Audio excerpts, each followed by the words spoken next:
The first response to that is, I can't, it's secret. But after that, I can go into the detail. Secret Men's has been going since around about 1999, so over 20 years now.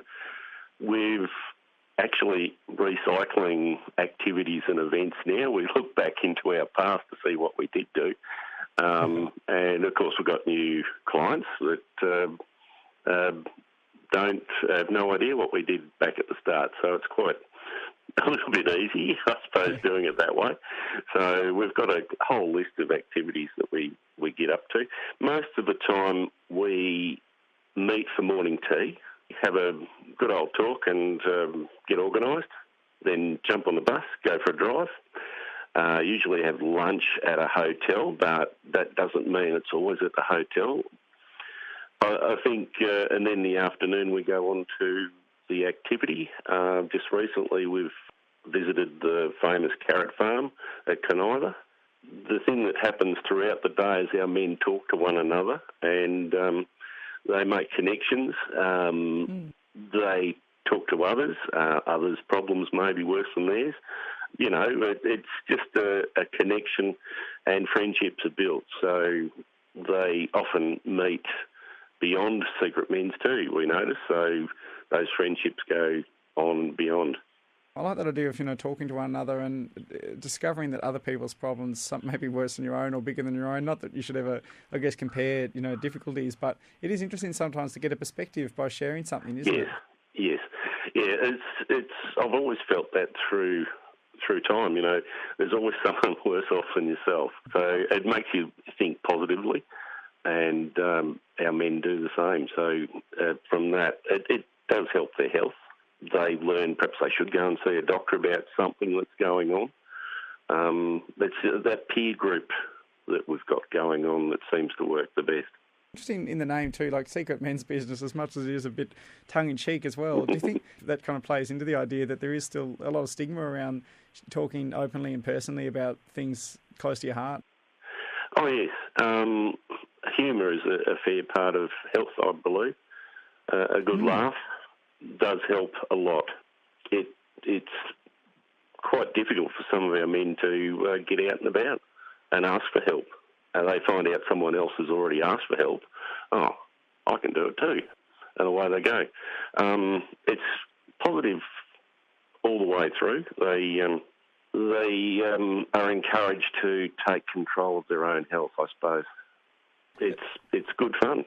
You mentioned this has been going for 20 years, which is pretty remarkable. How has it grown in that time? Different staff, different venues, different clients, of course. They cycle through as usual. We currently can be short-staffed at the moment. The staffing issues are a problem within most rural or any industry that we work in.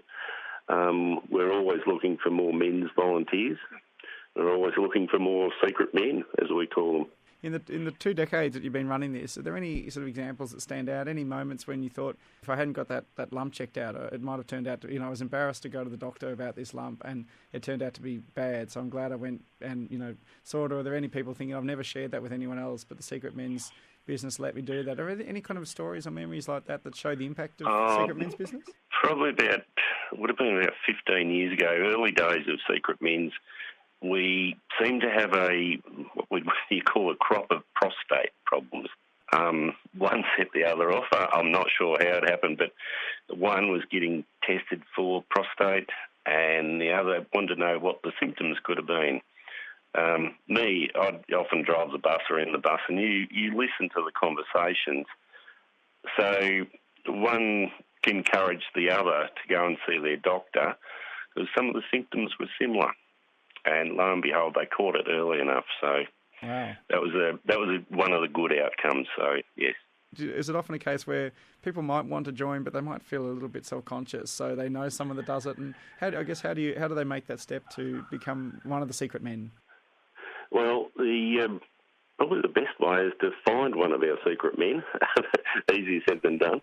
But we've actually just recently sent out our men, if they know a friend or someone that is in a similar situation, that they feel could benefit from Secret Men's Business to invite them along. So Bring a Friend Day, we call it, and we've currently got 2 that are going to come on our next trip, I believe. So, yeah, so that's really good. That's our men taking control of their Secret Men's Business and finding some new members. So that's exactly what we want. The basic criteria is anyone that's over 65 years or over and maybe feeling a little bit isolated. That's about the only criteria we've got.